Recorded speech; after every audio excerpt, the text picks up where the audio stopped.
Pat's Taps at Catfish Johnny's. Pat's Taps is Lake Penosofsky's newest tap room, offering 14 rotating craft beers on tap. We also offer bottled domestic beers, seltzers, ciders, and wine, as well as a variety of appetizers and puff. Our family-friendly tap room is a great place to come hang out and enjoy some one-of-a-kind craft beer. You can find us on Facebook, Instagram, or the Untapped app.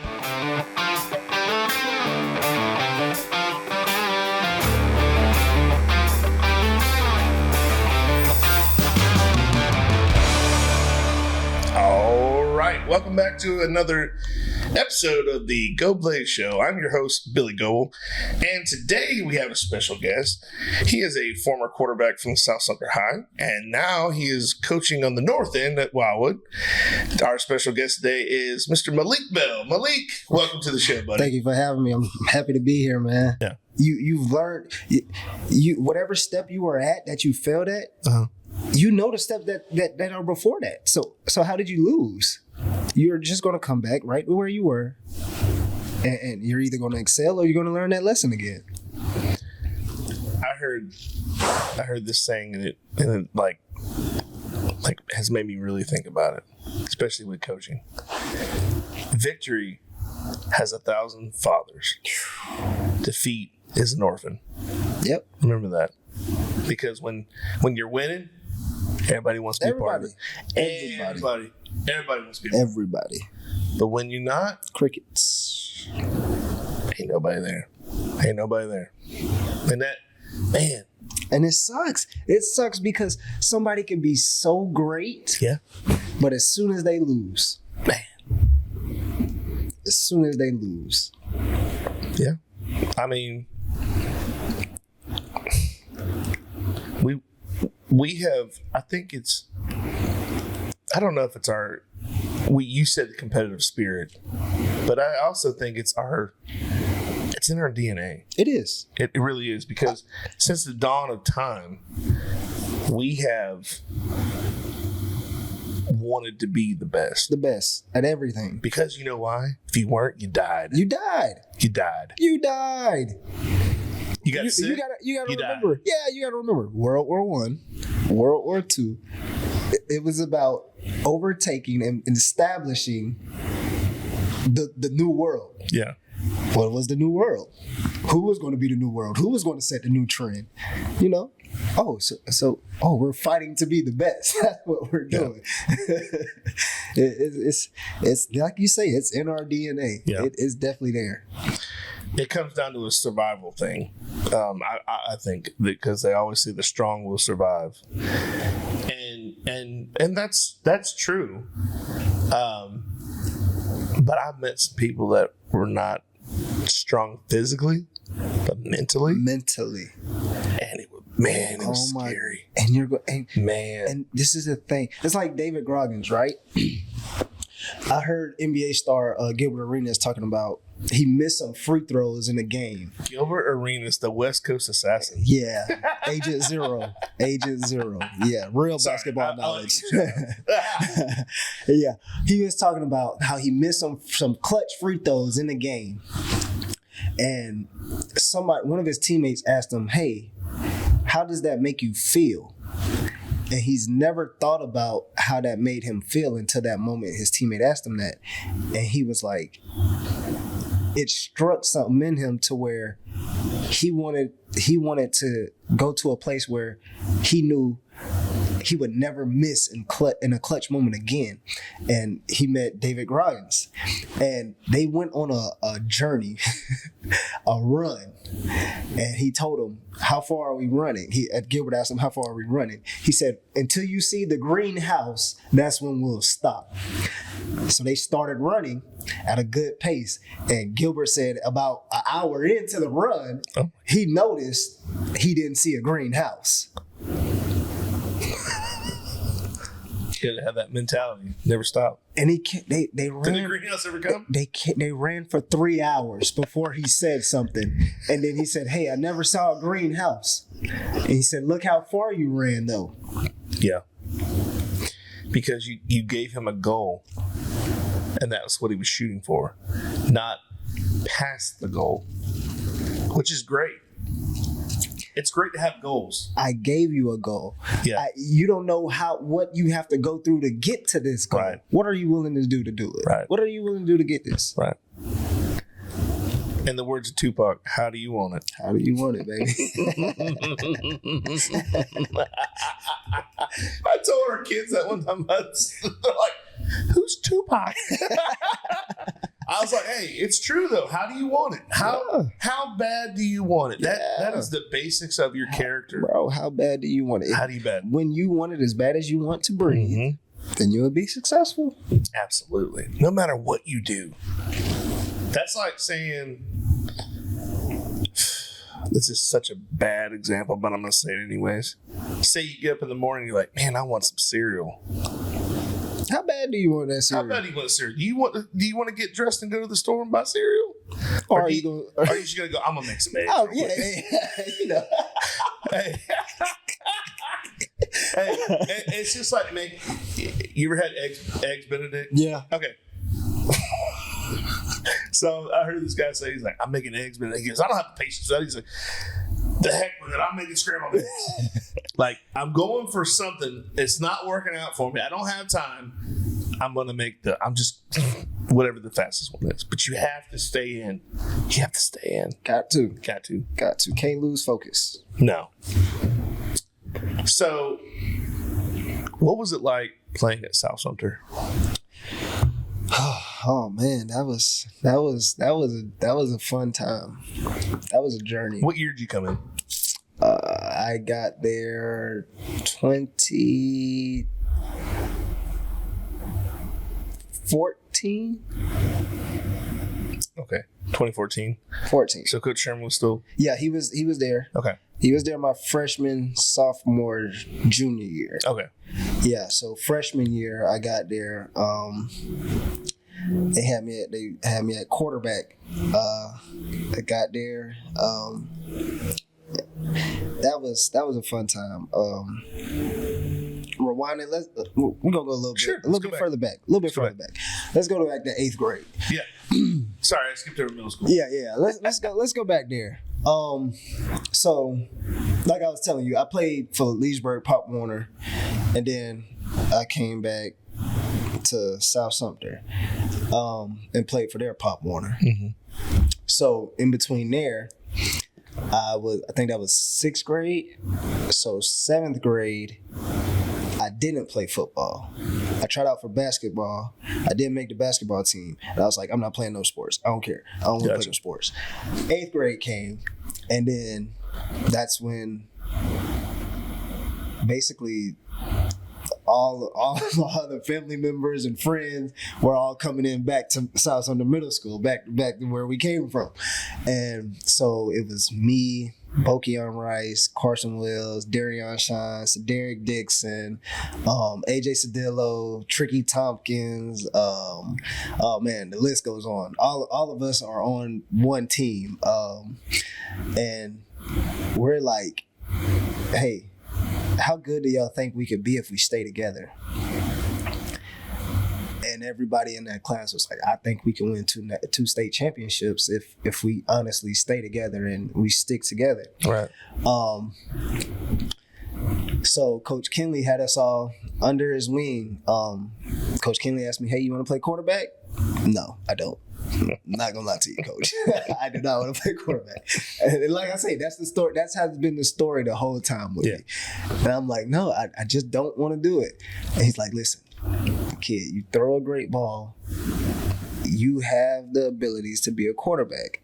I'm like, Coach, man, I'm 5'8". Like, at the time, I'm 5'8". Like, I don't think I'm going to grow much taller. Like, most quarterbacks are at least 6'1", 6'2", and they can see over the line.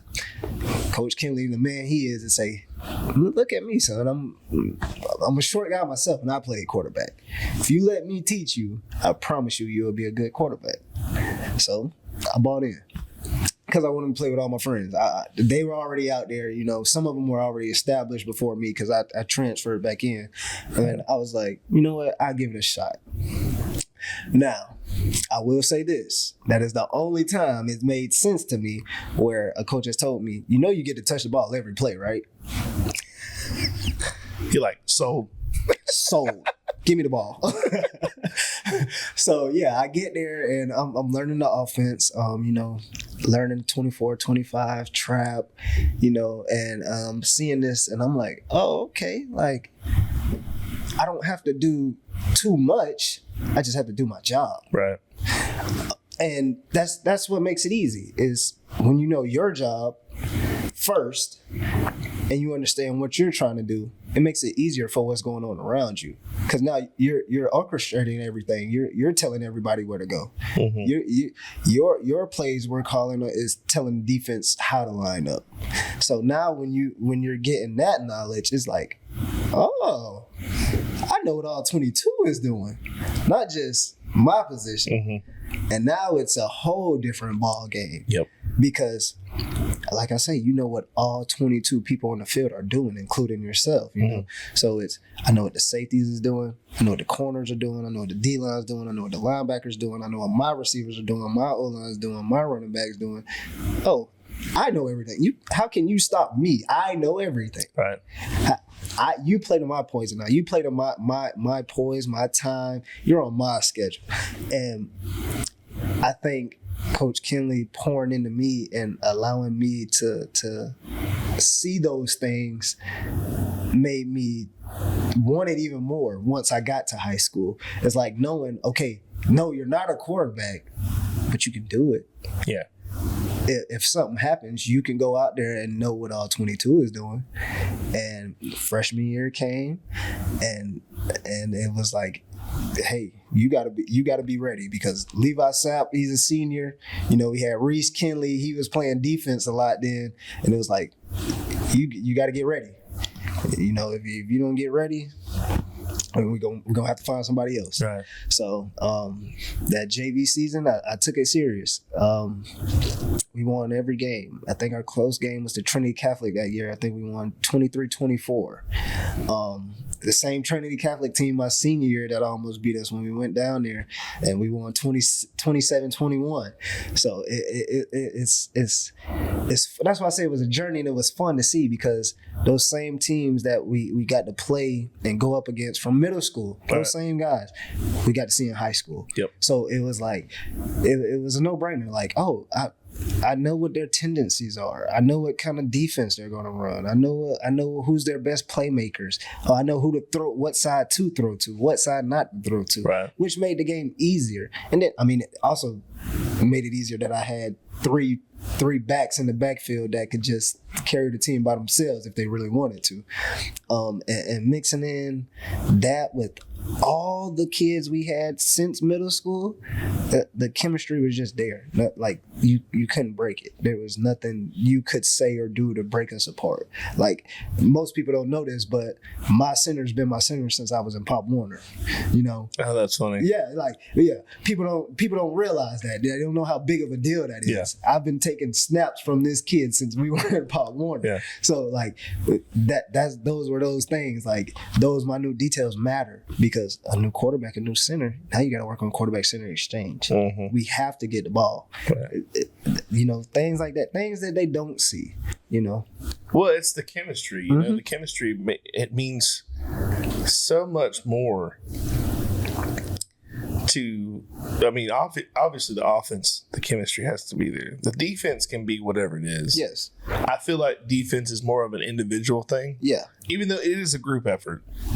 But you can get by subbing somebody in at defense than you would, or like say pro, you get a new wide receiver. Well, it's going to take a little while for them to get used to that quarterback. He got to learn the playbook. He got a lot on his plate. If you got hand signals or whatever, it's a lot that goes into it. You get a new DB, you just plug him in. Hey, 1, 2, and 3. Yep. Watch the deep ball. Yep. But it goes further than that. And as long as you guys have been together, that's an amazing thing for you guys to. Yeah, that's rare. That's rare. It is. And the thing I can say to that is, if a coach ever has a group, starting in Pop Warner, starting in Little League, if he ever has a group, try his best to keep that group together. Mm-hmm. Because it makes it fun for those guys, and they're going to lean on each other. They're going to become family. Right. That is what it is about. Knowing that, hey, yes, this is life, but you don't have to go through life by yourself. Right. And once you build that, and the kids build that, and know, hey, I can count on this man. I can count on him. I can call him and say, hey, man, what do I have on this? And he can tell me. Yeah. Or I can call him and say, hey, man, you want to hang out this weekend? Let's go do something. You know, those things. Because once again, like we say, we get older. You don't have you have less time, less patience for the BS, because you know the BS is BS. Yeah, like exactly. I don't have that much time left. My time is running out. What can I do to better me, myself, better you? How do we get better? Not only that, I think we have a better sense of filtering the BS. Mm-hmm. Like as you get older, you're like, you know, what you know now and versus when you knew when you were 16, 18 years old, you were like, oh man, that's a possibility. And now you're like, no, it's not. Like that's not even, like I'm not even going to consider. Yeah, I'm not even thinking about that. Why is that even in my realm of thought right now? Right, exactly. So it's one of those things where it comes with age. That's wisdom. And it's going to be when you're 60 years old, you're not going to be doing the same thing when you were 30 or 20 years old. Oh, it's one of those things that you evolve and you learn. mm-hmm. Just like we've been saying, you move on. You just keep moving. Keep going. But that year, your senior year, that was a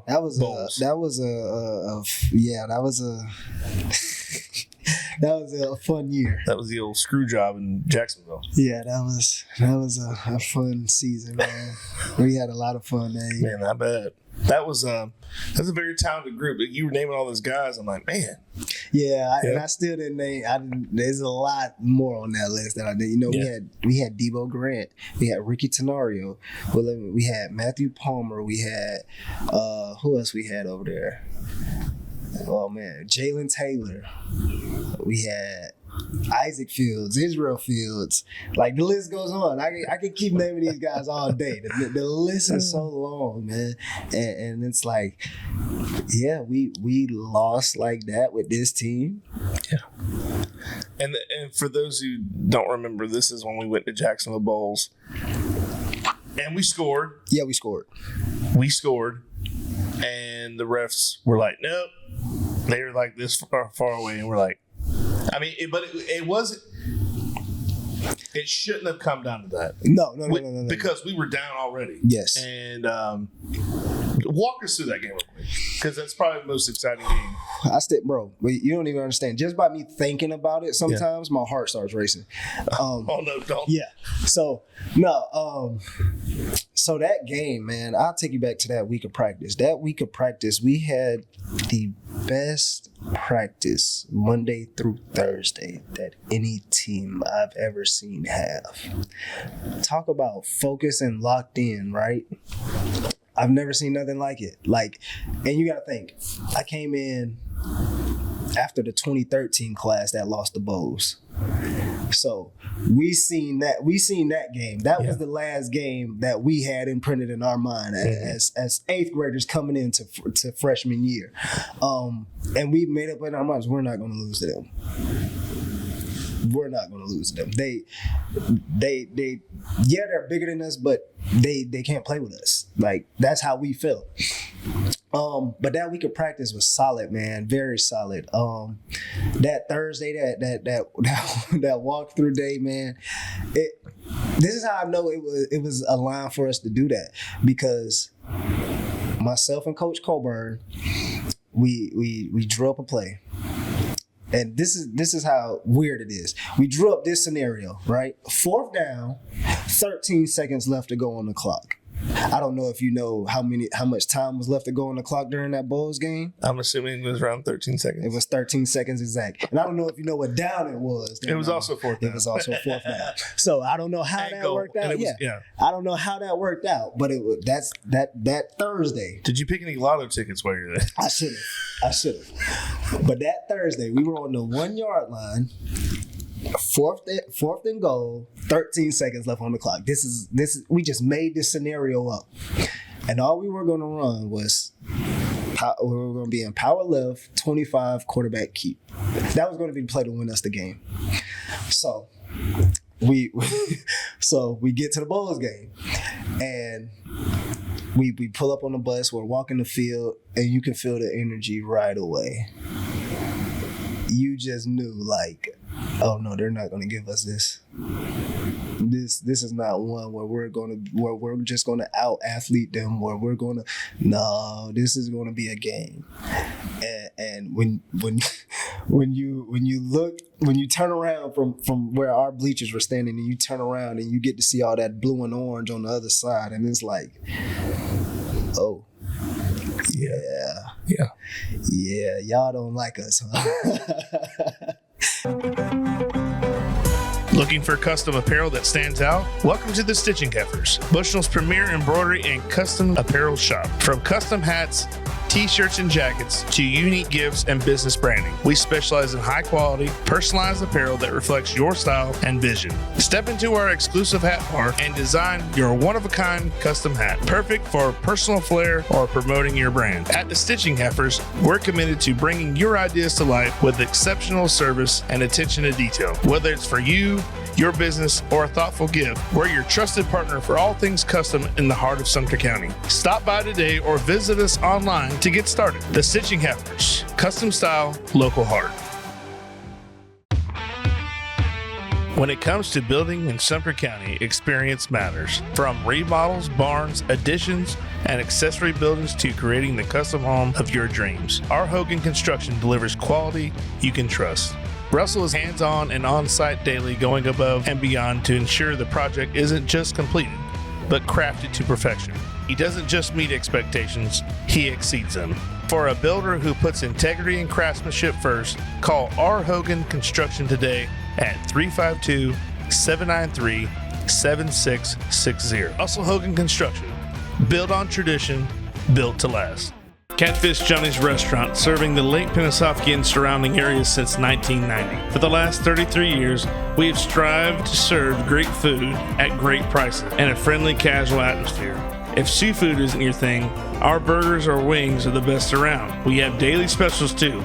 Check us out on Facebook or Instagram for more information. Duto Realty is a homegrown business with an eye for getting the job done right. From football games to Sunday school and everything in between, these ladies care about our community and the people in it, helping buyers and sellers in all of Florida with all types of transactions, including residential, commercial, farm, or vacant land. They do it all. They even offer auction services and sellouts to always get the job done right. Promotional consideration paid for by the following: Travelin' Tom's Coffee Truck, the delicious mobile coffee truck that brings you the caffeination inspiration you need. We deliver signature coffee products like our Nitro Cold Brew and Caramel Frappe to any occasion or festivity. And for those who don't like coffee, we offer a variety of delicious hot chocolates, energy drinks, lemonades, and teas. That's Travelin' Tom's Coffee Truck. Whether your water is supplied by a public municipality or a private well, for residential or commercial use, Purified Water Services LLC has the solutions to provide you with simply clean water. We offer a complete line of professional water filtration equipment and accessories. Soft water makes a difference you can see and feel. Water heater and appliances last longer with less maintenance. Iron and H2S filters eliminate iron stains and offensive rotten egg odors and protects your water softener equipment from iron fouling. No matter what your problem is, Purified Water Services LLC has a solution. Contact Kenny Williams at 352-446-2709. Promotional consideration paid for by the following: Webster Ace Hardware and Farm Supply are generous sponsors for today's podcast. They have been a family-owned business for 27 years. This helpful hardware store sells items such as archery, Ariat clothing and boots, Wrangler jeans, case knives, Hammond's candies, and live fishing gear. They also have a full selection of hardware, RV supply, propane, Ben Moore, Royal & Clark, and Kingston paints. You need a barn or fencing job done? Custom barn kits and roofing metal are provided at your local Ace Hardware store. What about a new grill for the yard? Traeger, Big Green Egg, Weber, and Blackstone are found here, along with all the accessories to go with them. Stock up your workshop with DeWalt, Milwaukee, or Craftsman tools. They got you covered. Remember to go to ace.com to shop their entire line to have items shipped directly to the store. and what really got us going though is when the captains came out. We had 6 captains: me, Derek, Dion, Carson, myself, and Israel Andrade. We were the 6 captains, and we came out the locker room, and this was pregame. We came out the locker room, and only thing we could see was our sideline. We couldn't see theirs because we had to walk through their tunnel. The tunnel. Yeah. So, and then all we hear is our fans going crazy. And all they see is the 6 captains walking out on the field.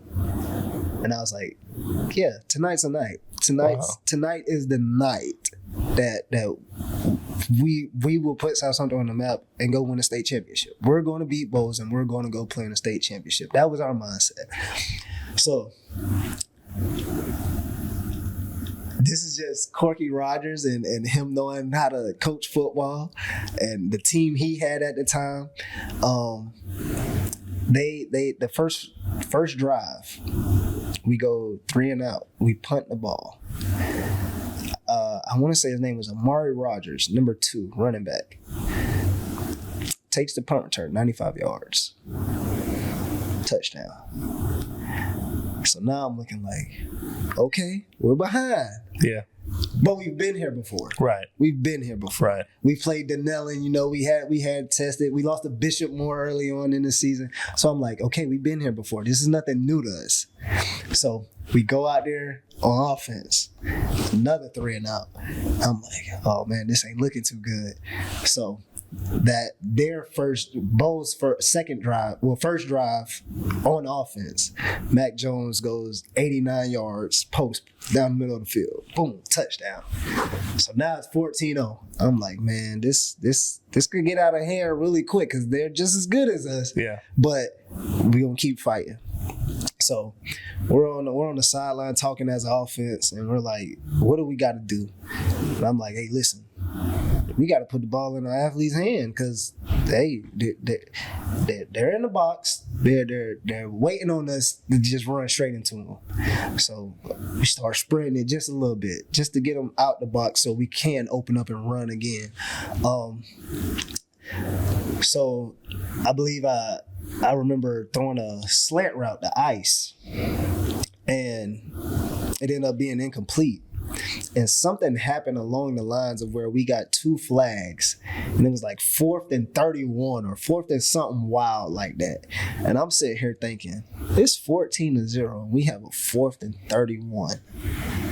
Odds aren't looking too good for us. Yeah. So we punt the ball back again to them. They go down the field, they drive, they score. It ended up being halftime, 21-0. So now we're in the locker room, and nobody's saying a word. Nobody's saying a word. I want to say it was Carson. It might have been Carson. He gets up and he goes on and starts talking about what we need to do better as a unit, as a team. And I don't know, it just clicked for him. Everybody just felt what he said. And we went back out there at halftime. They kicked the ball off to us. Darion Shine takes the kick return back. So now we're looking like, oh, we got us some momentum. And from there, it just went downhill for Bowes. Like, they couldn't move the ball. They really couldn't do anything. We had everything figured out. We kept ourselves in the game. We kept the ball on the ground, kept feeding Dion, kept feeding Bokion, Brendel, getting those guys the ball. And we were lucky enough to forge a comeback. I believe Dion broke off a 60-yard run to put us back in the game. We recovered our onside kick. We just had everything just going our way that second half. And everything came down to that last play, man. That last play, that last situation. Like, it just felt so like I feel like deja vu. That's what it felt like. It felt like deja vu because we literally practiced that situation. Yeah. And it was like nobody on the coaching staff, none of the players, nobody knew that was going to happen. Nobody knew exactly what we practiced was going to happen. Right. And for that situation to happen, it was like, yeah, this is our time. This we're going to do this. This is going to happen. So I remember it like it's yesterday, man. Me and Coburn, we're on the sideline and we're talking. He was like, "Hey, what you want to do?" I'm like, "Hey, we got the play call for this," and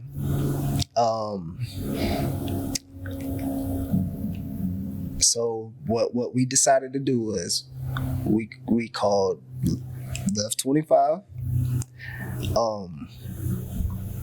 We had a running back in who, to me, it didn't matter who the running back was because I believed in our O-line that much. Right. But we had a running back in that we believed in, and we were going to put a game on his shoulders. That's what we wanted because the guy that we did want to put in, he didn't want the ball.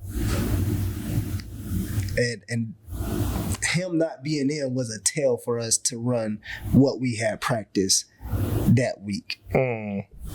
So that was a vital key to what you were doing, yeah.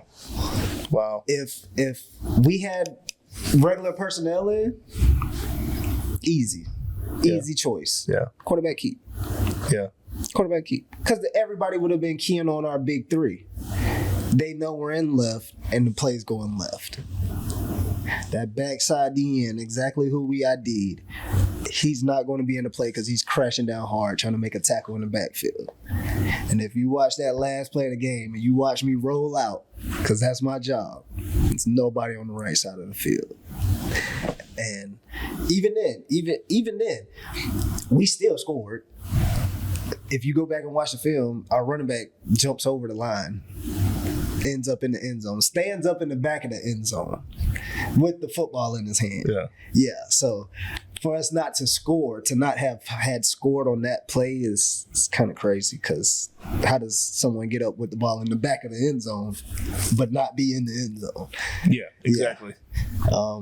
But yeah, man, that was a fun game. You got to think we played against a first round draft pick. Yeah.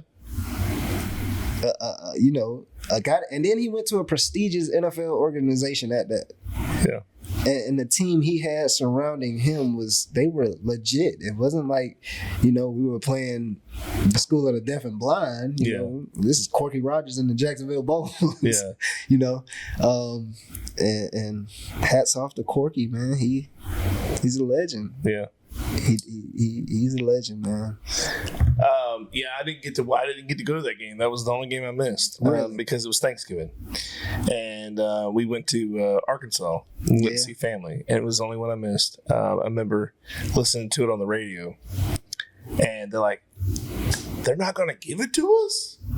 And I remember going. I remember who said it was Dion ran up the touchdown. Brendel Colbert. Okay, yeah, but all the plays happening like that, like it you're telling me how they went, and I'm like, now I can see them doing it, but like on the radio, you only you can hear it, but I really couldn't. The way you just did it was it brought back, like I feel like I was there, like I was like, was I there?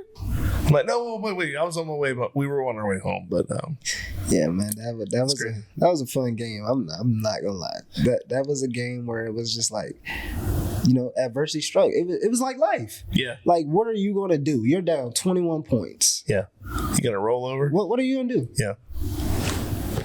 You know what's funny about that is Bowl sent us state championship tickets.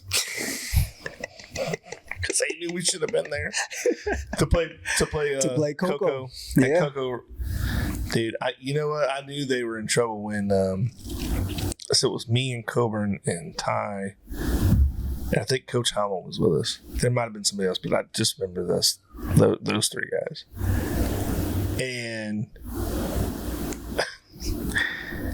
I I saw and I know you've seen it happen before, but the guard's pulling and he took the ball. I looked at Comer and I go, is that legal? He's like, not really, but if they don't call it, they don't call it. I'm like, this is great. I'm like, oh, they're pulling out all the tricks. Man. Because Coco was running all over him. Bro, you gotta. So that Coco team, with Bruce Judson, Javion Hawkins that played for the Atlanta Falcons. They had a 13-year-old defensive tackle at the time, 8th grader, starting on their D line. Yeah. Wow. Coco.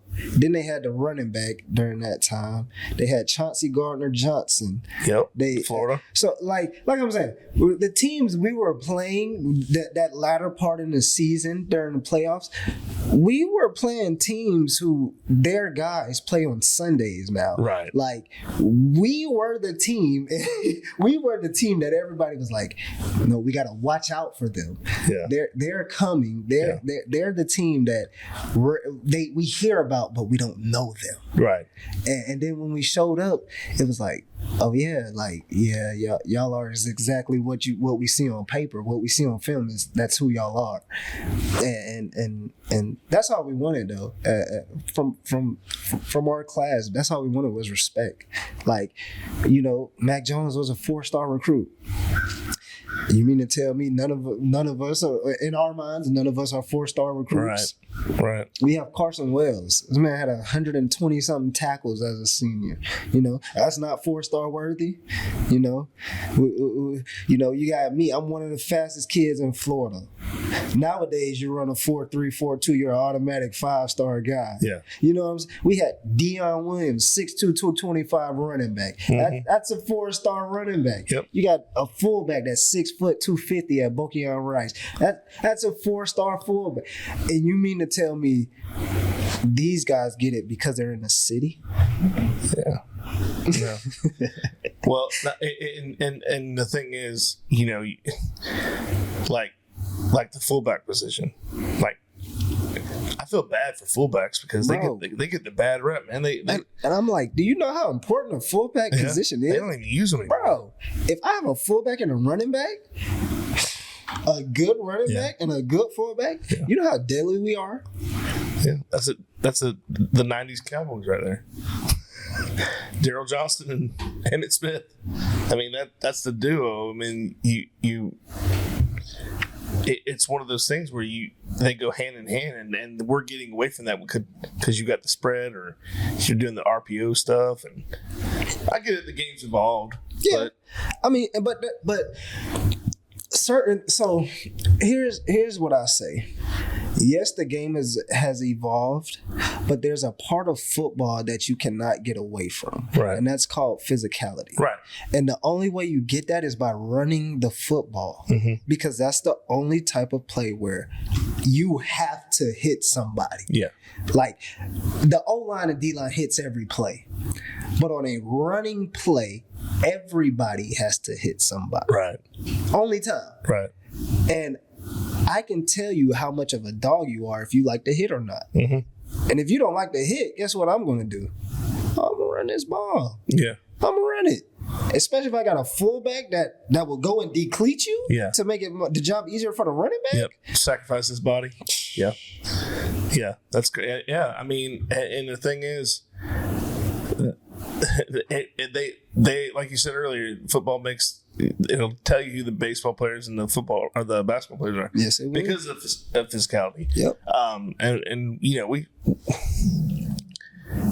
I wish kids, like I say high school kids especially, I wish they knew what they were capable of doing versus when they got out. Bro. That's one of the saddest things. And then it's what kills me is they have the size. Yeah.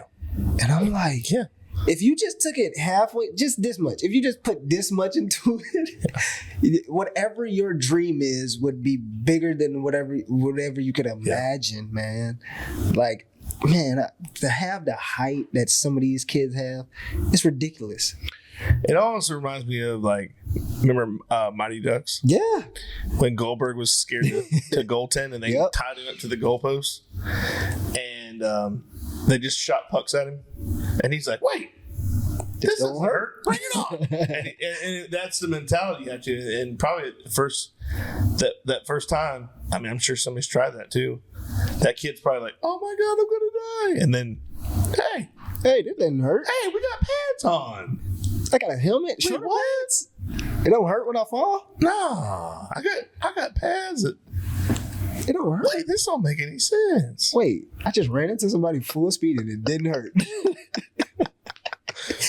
But they'll do that in the yard. Exactly. That's I played so Bro. many. Look, I played so many football games that were more physical than I have seen on an actual field with pads because Yes. it was like, again, how bad do you want it? exactly. You want to show out in front of your friends. You're gonna dive head first over try to go between two guys to score, but you won't do that with pads on. But you won't do it with pads on. You won't do it when you're protected. But while you're not protected, you will hurt your body. Yeah. You will do anything you can. Man, it's crazy. Ain't the it? mind is a crazy thing, man. It's Telling crazy. you. Fear. Oh, Fear. no doubt. Fear. Fear. But kids don't have fear, man. Some of them. Think about it. Think about this. Here's another scenario. How many times have you seen kids do stupid stuff like Yeah, you like, be like, jump off stuff? Yep. Like Yep. what's that, parkour? Yep. Jumping off stuff, and I'm Yep. like, dude, I can't watch a video where they're like on the side of the building. My hands start to get clammy. Dude, I am scared of heights, man. I'm like, dude, you really need to get down right now. I'm serious. Don't make me come up. Yeah, man. Listen, hey. Yeah. But does that make sense though? No, I'm with you. It's a different kind of it's a different kind of mindset, I guess, man. Because like that's what I tell them. Like you're scared to run into somebody, even though you're protected and we're teaching you to do it the right way. Yeah. But you like some of our kids, but you would rather go out there and hang out in the streets. Mm-hmm. You know what I'm saying? Yep. Like, you're scared to legally hit somebody, but you would illegally do something. Right. Or risk your life. Yeah.